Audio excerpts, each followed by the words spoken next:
So I gotta start with the most obvious question ever. Who is DeAndre Hopkins' biggest fan? Of course, his mom, me. I would say his children, but definitely me. I am his biggest supporter. Have always been. So I'm that mom that when he was like starting out at 5 or 6, I was running up and down the field, screaming. I never sat on the bench, so I was like, as I did all my kids, but just kind of like looking like a lunatic running up and down the field. And when he was scoring, I was scoring. So DeAndre started out being a quarterback up until high school. A lot of people don't know that, but so I was always screaming and hollering like when he was throwing the ball. When did you first notice that he was really special?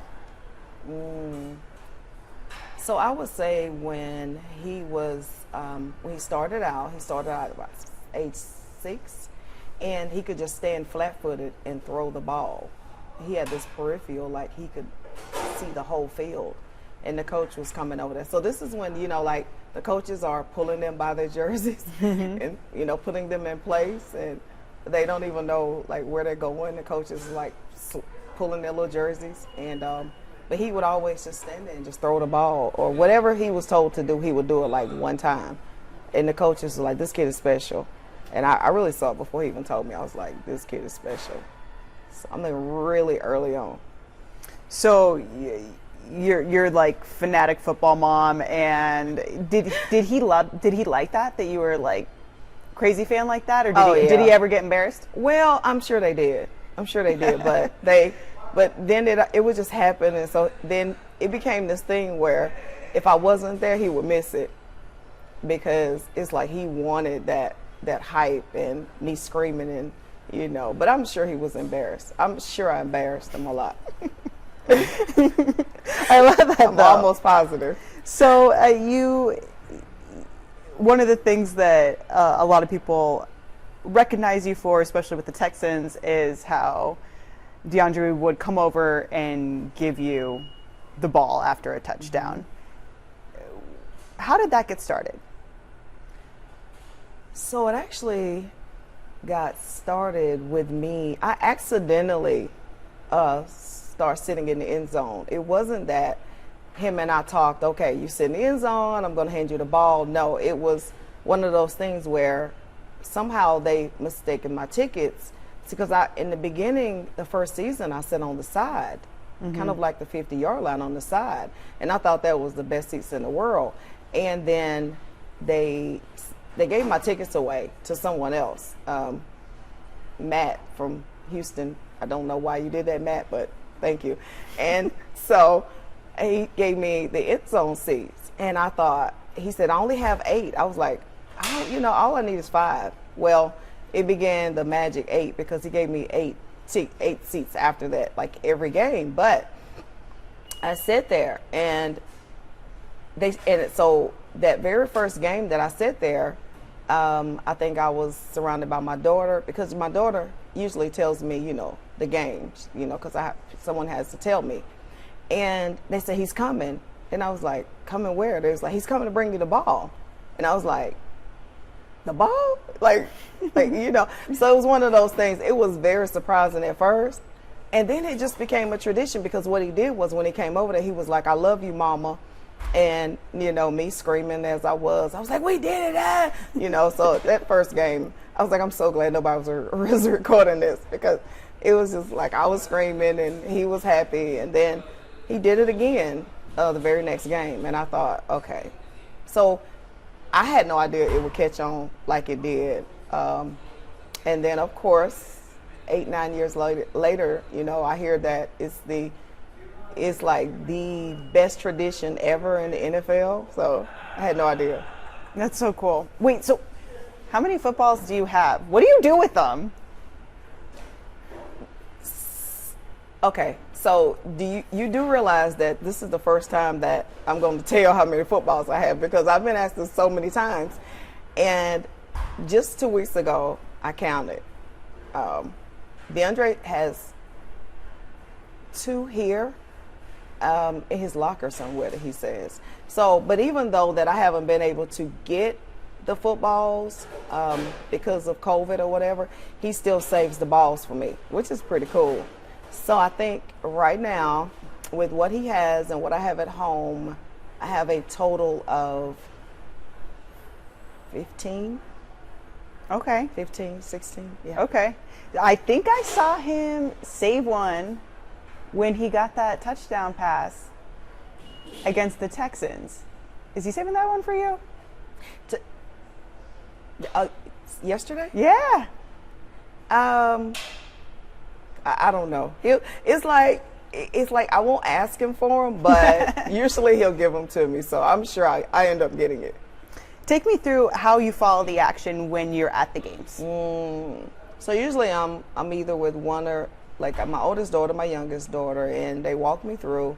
They sit down, make sure I'm comfortable. Hey, you know, I have everything I need, and then usually, case kind of like they'll go first down, second down, 2nd and 10, or 3rd and 5. And so I'm very familiar with football terminology. So it doesn't take much for them to, you know, tell me what's going on. But of course, you know, as DeAndre said, he likes for his name to be called. And so I pretty much listen to the commentators, or I listen to my daughters. So I'm kind of in between. But it's never a dull moment, because even when I'm not listening to her, I'm listening to the fans, or, you know, because it's always something going on. So pretty entertained the whole time. Can you hear background noise at all?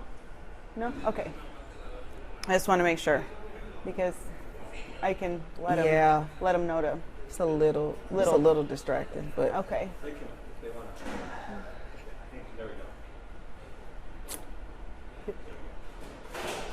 Lo siento, no vamos a tomar mucho tiempo, ¿ok?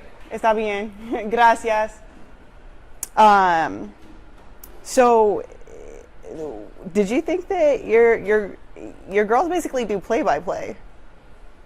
Just, I mean, not really play or just by play, they give you a basic idea of like the down yardage, all that good stuff. Are they make sure that I know everything that's going on? Okay, so they'll say, okay, DeAndre's lined up to the left of Kyler or anything like that. Or they'll say he's on this side. Okay. Or he's on the other side. And you guys are a family of 4, right? Family of 4. Family of 4. And DeAndre's father passed when he was 2. 10. No. I'm sorry. I scratch that. Sorry. No, you're fine. I had he was 10 when the attack happened on me. So he was 6 months old when his father passed. Oh, okay. He was only 6 months old. That's why I was like, no, he wasn't 10. He was 6 months old. All right, so let's talk about that. July 20th, 2002. What happened that day? So this particular day, I woke up that morning. So prior to that, I had befriended a guy. We had only been dating for 3.5 months. And what I call it mashing the gas, because this particular guy, he had access to my home, keys to my car, my children. I mean, I just literally let him move in within 2 months. And so this particular morning, he says that he's going to ITT Tech. He's going to a technical school. And I told him, I was like, you know, hey, take the car. But he took the wrong car. I had just purchased a brand new Lexus. So to move forward a little bit, he actually ended up calling me. Once I got up and I realized that he had took the car, I got up and he called me and he says, you know, hey, I'm at this location. And I was like, well, I want my car. And I said, I need my car. You took the wrong car. And he was like, well, come get it. So I get up, and I think, it never dawned on me that I can't drive 2 cars back home, but I was so frustrated. I just wanted my car. And as I'm going to that place, he calls me again. He says, I'm not there, I'm at this place. And I really went there to just have this long, heated discussion, like, why did you take my car? You know, it's not okay, because the relationship was ending. Well, he calls me to a place, and I go there. Eventually, this is the 3rd location. He calls me there, I go there, and he comes outside, and he says that I know I shouldn't be here, but this is going on with her, and I was like, I don't care at this point. Just give me the keys to my car. He takes my wrist, and he turns me around, and my back is to this door. I have no idea who's in there. I honestly don't care. And a young lady comes out of the door that's behind me, and she has this concoction in her hand of liquid red devil I mixed with Clorox. Well, of course, the forensics in court said that the concoction got up to 200 degrees. So she burns her hand trying to get this concoction on me. And she dashes this on me. Instantly, my hand go up. She calls my name. She dashes this concoction on me. At first, I think this is warm water. And I said, why would someone pour warm water on me? This is a Saturday the sun is beaming. It's a beautiful day. It's 12 o'clock noon. And here I am thinking, why would someone pour warm water on me? Well, I realized instantly that it's not warm water, because when I take my hand up to my face, my skin is like coming off in my hand, and I'm like bleeding all over my neck, my face, my back, my chest, and not even seconds later, I'm laying on the ground, and most of my skin is like came off. I'm bleeding really bad, and a curtain comes over my eyes, and I'm going blind. And so I'm sitting there panting for breath. It's hard to breathe. I keep trying to get up, but I can't get up. And I sit, so I just kind of surrender. I realize that this is how I'm going to die. And I'm assuming he feels sorry for me, or he thinks they're going to get in trouble, one or the other. But he picks me up, he puts me in my car, the Lexus. He puts me on the passenger seat. Well, by this time, I'm slowly going into a coma, and I can barely breathe. He takes me into a gas station, and the attendant starts screaming. She locks the door. She calls 911 immediately. By this time, they take me to the water fountain near the cash register, and I'm just holding on to it for dear life. And she starts splashing water on my face. He leaves me there to die. Never comes back. I don't see him again until court. But they come in and they transport me by helicopter to the burn center in Augusta. So I go into a coma, and I'm in a coma for 30 days. I don't even know if I'm dead or alive. I have no idea. So after that, everything that I know is what I was told after that. I came out of the coma in a month. So by this time, I'm addicted to morphine. And so then I wake up, I'm totally blind, and now I'm having to do rehab and therapy to get off of the morphine and to actually move my neck or my arm, or even learn how to talk, because they've, while I was in the coma, they did skin grafts to take skin from my legs and my underarm to put on my body to save my life. And that is pretty much where our journey began with the attack.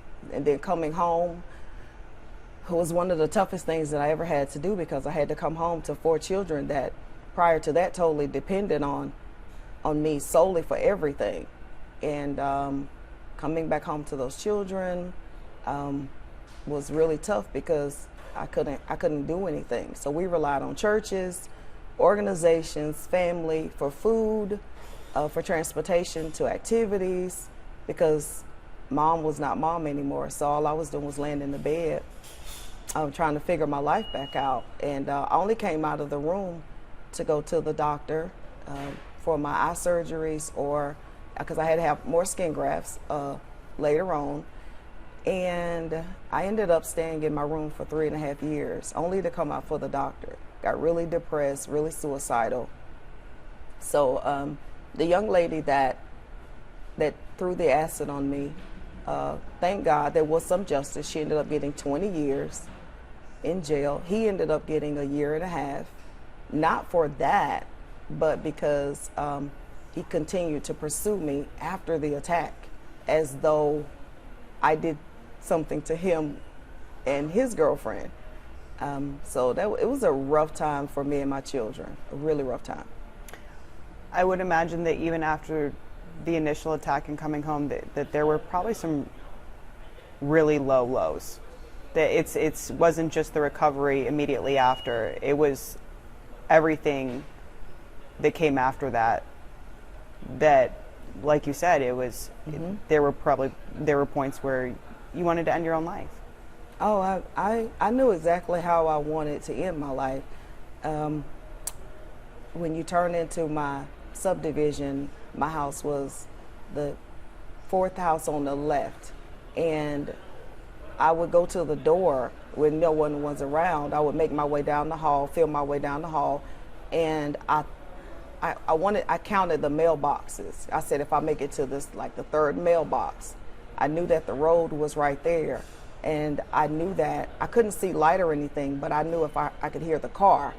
I was very familiar. We had been there for, a couple of years. And I really wanted to end my life that way. And because I was just so frustrated and so tired.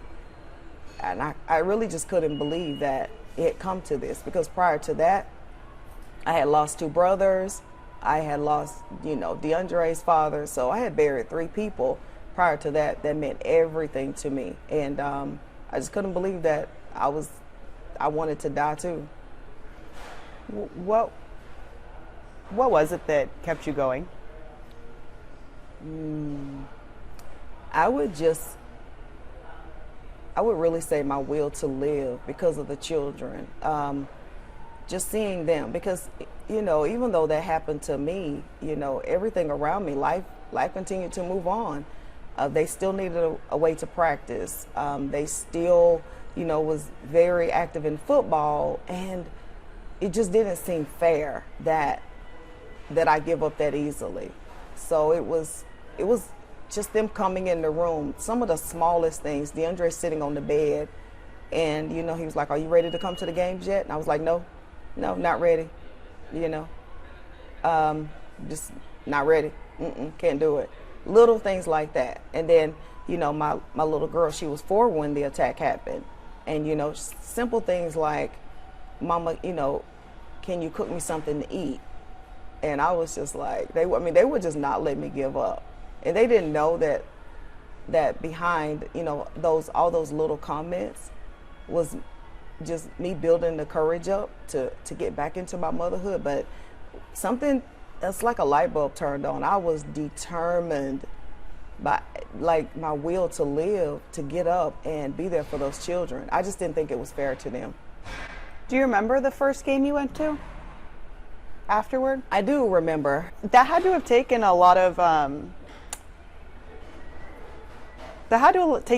strength on your behalf to get out there and go to that first game. Oh yeah, well, the first game was actually a basketball game, and I would have rather for it to have been a football game, but it was a basketball game, and it seemed like as soon as I walked in, because mind you, my face is still swollen, everything is new to me, and I probably got up the courage to go about, I would say, a year and a half after the attack.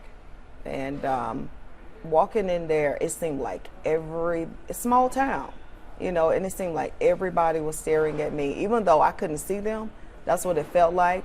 I sit down, and it just felt like everybody was staring at me the entire time. My heart was pounding, and I thought, okay, I'll just get this over with, it'll be better. It seemed like that happened like every time I went for the first at least 3 or 4 times. Mm-hmm. But I just kept toughing through it. I just kept going. I just kept continuing to go.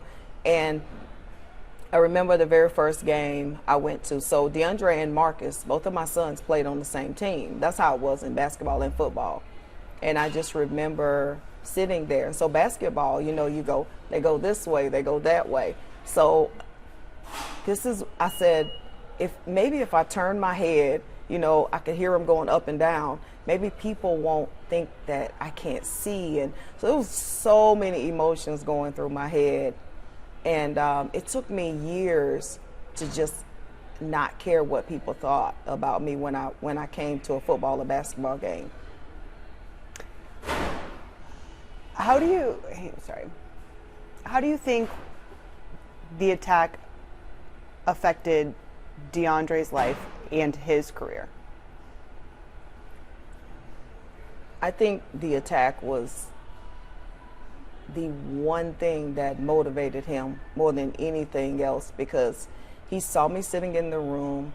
He saw the relationship between me and his siblings just kind of really diminish, because they start relying on teachers and coaches, and mother was no longer capable of being a mother.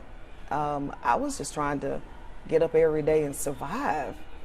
And I think he just saw all of this. So he took all this on his shoulders and decided, I'm going to be the one that gets the family out of the situation. And he had the biggest work ethic that I've ever seen in anybody. He would get up and he was just it was this thing that him and I had. And so I was just so tired of him getting up and leaving the door open. And finally he told me, I was like, why do you keep getting up? He was like, because I'm running. I was like, why are you running? He was like, because I want to go to college. And I was like, oh, every time I turned around, he just said something that just blew my mind. He was so determined to put his family on his shoulders and get us out of that little 3-bedroom home and just be the supporter. And I think, and he went to college. And even when a lot of people don't know that DeAndre's, of course, junior year, he opted out of his senior year and went into the NFL. But prior to that, his junior year, beginning of his junior year, he moved back home just so that because the Social Security and, the money, everything that I had, was gone by then. So he took his housing. He decided to move back home just so he could give me his money and his Pell Grants and everything, just to keep the home going. He was determined by any means to support the family and get us out. Since then, you've launched a foundation called Smooth. Yes. What is Smooth? SMOOTH stands for Speaking Mentally Outwardly Opening Opportunities Towards Healing. We are a nonprofit. We advocate against domestic violence. I say we because I have a chapter in Texas and one in South Carolina. And of course, I light up when I think about this organization because it brings so much joy to me to be a part of something so phenomenal, because what we do is we take women that are coming out of shelters, organizations, and as they transition from the shelter, we provide them with adequate housing, household essentials. We purchase cars.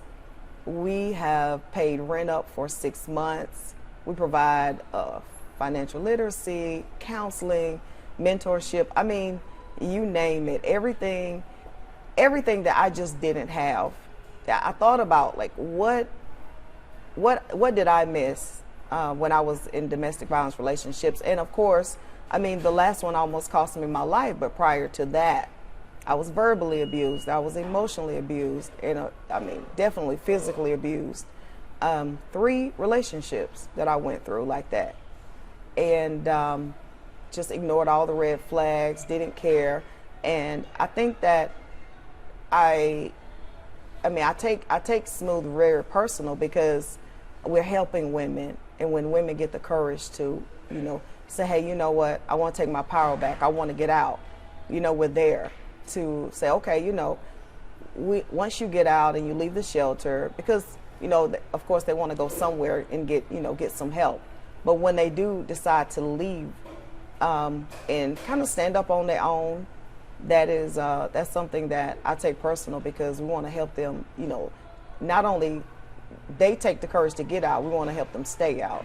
So I'm very excited about that.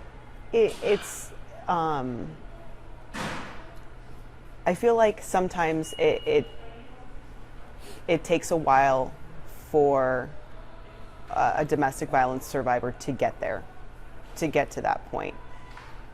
You had that point where you made a drastic change, but what do you say to the women out there that maybe are still in an abusive relationship, that either feel like they can't get out or feel like they don't have the power to get out? I would say to any woman that is still in a relationship that's violent or abusive, whether it's emotional or physical, I never thought that something like this would happen to me. I never thought that I would be 100% totally blind. Like, you just don't think it would happen to you. But please take my life as a testimony, because you just never know what's going to happen. You never know what someone else is thinking, and stand up for yourself. You're worth so much more than what you're going through. And if only I had the courage and the wisdom to finally get out, I wouldn't be in this predicament. I didn't think I was worth any more than I didn't think I was worth anything. And, I put my life in someone else's hands, and they just disregarded me as though I was just like dirt on the ground and left me there to die. And, you never think that I never thought that would happen to me. So any woman that's going through like anything, like get out while you have the chance. It's just not worth it in the end. And you never, like I said, you never know what someone else is thinking or what they may do, but you have control over what you can do now, and that's just get out. Like, get out while you can before it's too late. What's it mean to you when you get that thank you from a woman who you've helped out? It just means that that's one more woman that decided to take her power back, and it makes me feel good. I unfortunately didn't have that power or that courage to do that. So helping women that, when we get them to a place and they're sitting there with their children, and her family is not burying her, or her family is not coming to see her in the hospital, because that is usually the outcome when you continuously, is abused, or you decide to stay in that thinking they'll change, or by some miracle, he'll get better, and he never does. It's rewarding. It's very rewarding, because, I've embraced the fact that I'm totally blind, but I know in my heart that it didn't have to end like this. So when a woman's outcome is different from mine, it makes me feel really good. So you guys do, I saw recently, we'll go over, just for my own background. Yeah. So you guys do different, you help with getting women from shelters into housing. I saw recently that you had just an event just to get your hair done. Oh yeah. Oh yeah. That's probably even special. Just, I don't know, sometimes it's nice to just get taken care of. You know what I mean? I think when a woman is going through domestic violence, or she's in a situation, the last thing that you care about is self-care or taking care of your hair or your nails. Like, you're in survival mode. You're not thinking about going to the salon. And so we do Pretty Scars into Stars, where we take women and we literally pick them up from just whatever they have on, shorts, whatever, and we take them to, usually it's Paul Mitchell or a salon, and we do the hair, their nails, their pedicure. We've had massages, we've had waxes, everything that you can think of. And then, of course, we have people to sponsor formal gowns, semi-formal.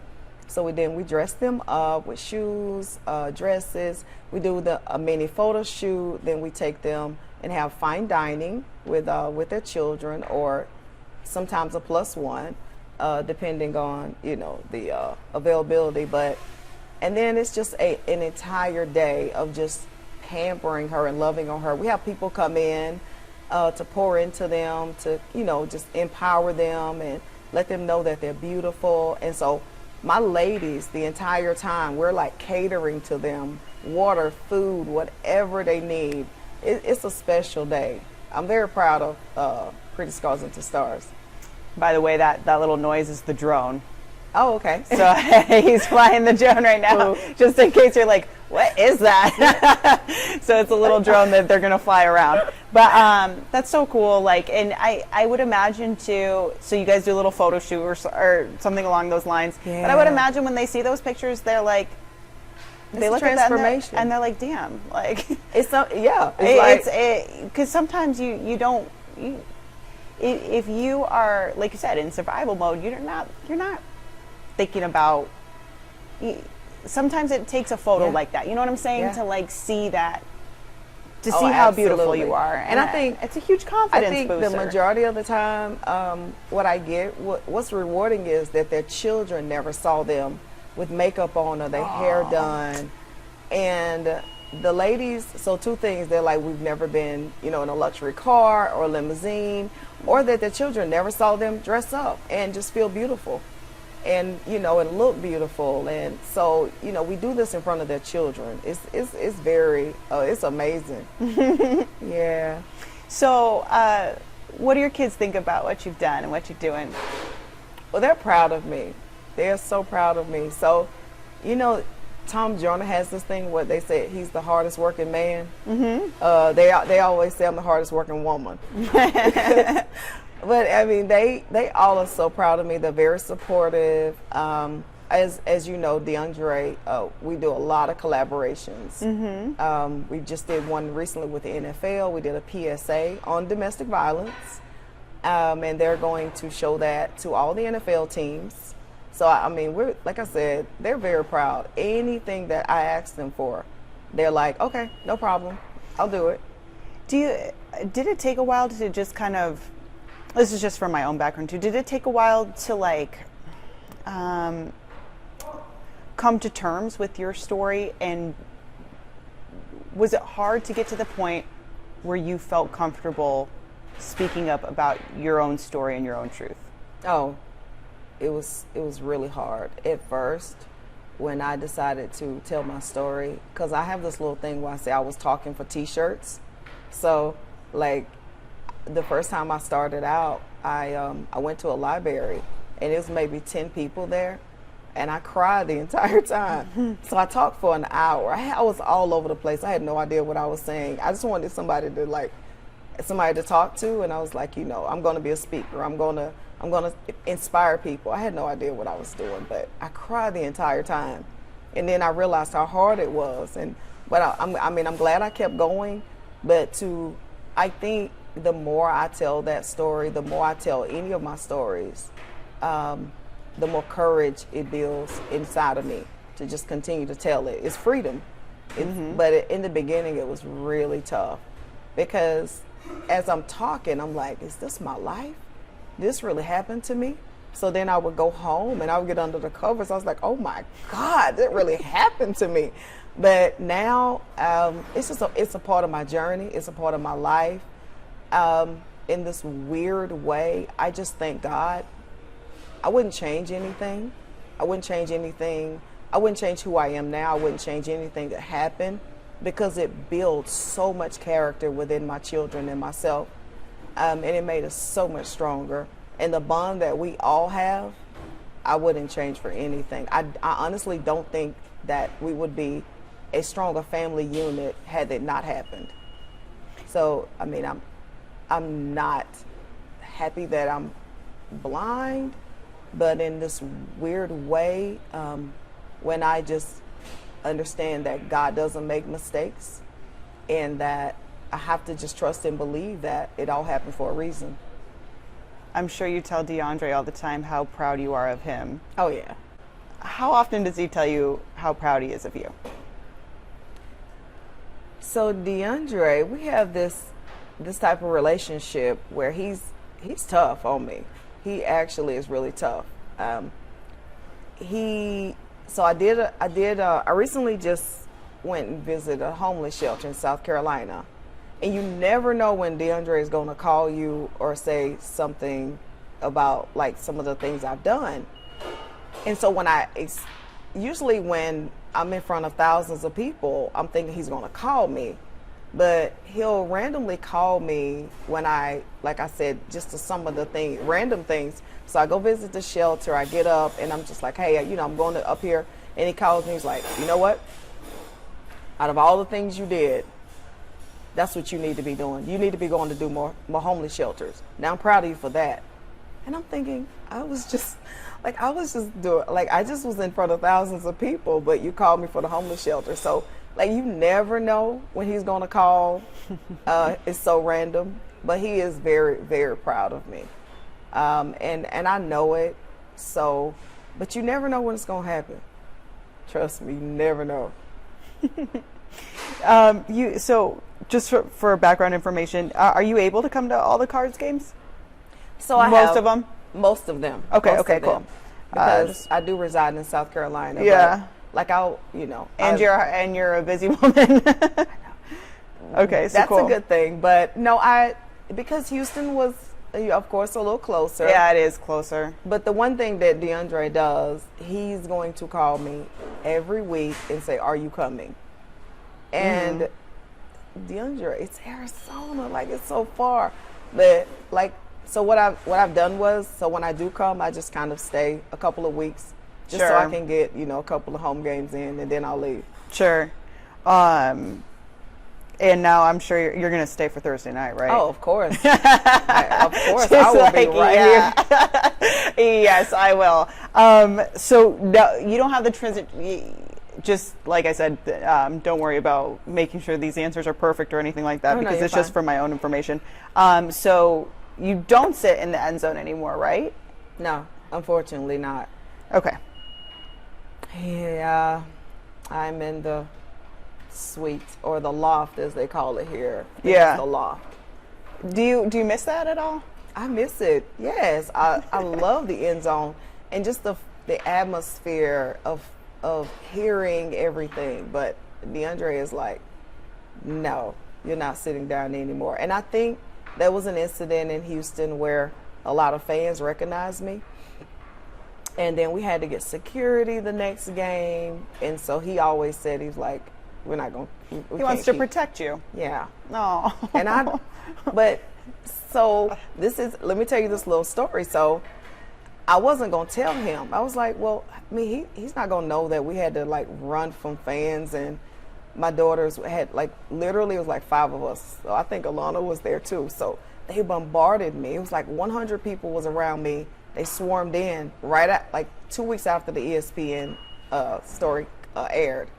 So we have to run, like literally like I'm some big celebrity or something. We have to run out this room and get me back to my seat. And so I'm thinking to myself, I was like, I'll be back next week. Nobody's like, he's not going to know.